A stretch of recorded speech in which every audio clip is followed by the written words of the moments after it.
37, monsieur Lachaud. Oui, par cet amendement, nous proposons d'inscrire dans la Constitution le principe du peuple constituant, c'est-à-dire que le peuple a le droit de revoir, de réformer, de changer sa Constitution.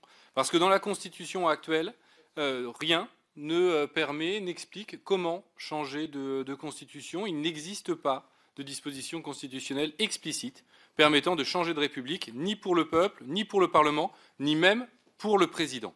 Or, la Constitution de 1958 appartient, il nous semble, à une autre époque, et une grande partie du peuple français a affirmé sa volonté de changer de système politique en balayant l'ancien monde, que ce soit pour passer pour une 6e République ou en balayant l'ancien monde.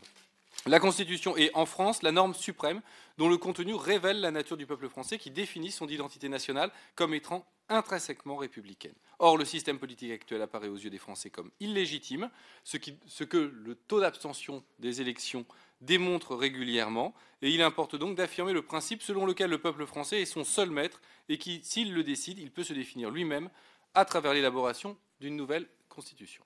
Monsieur le rapporteur général. Merci, Monsieur le Président.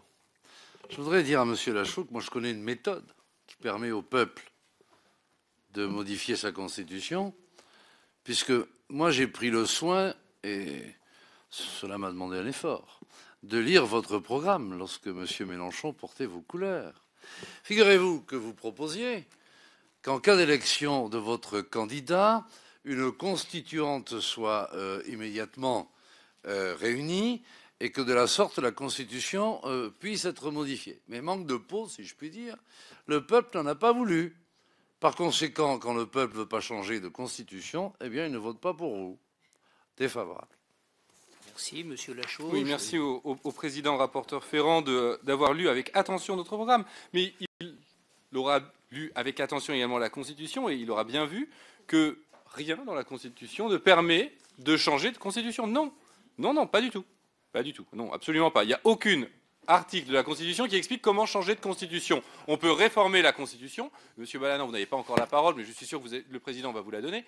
Mais en l'occurrence, rien dans la Constitution ne permet de changer, de convoquer une constituante pour changer de constitution, et que ce soit nous, lorsque l'on prendra le pouvoir, ou d'autres, parce que la Constitution de 1958 n'est pas éternelle.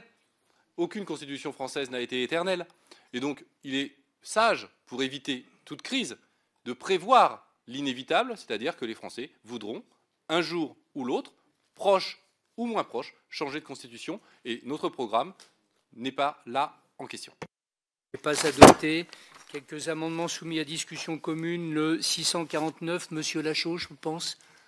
Oui, un amendement en cohérence avec notre volonté de soumettre à ratification les transferts de souveraineté. L'idée, et c'était l'argument du rapporteur pour rejeter notre amendement précédent, l'idée que nul changement de constitution ne soit possible en dehors d'une validation par référendum du peuple français.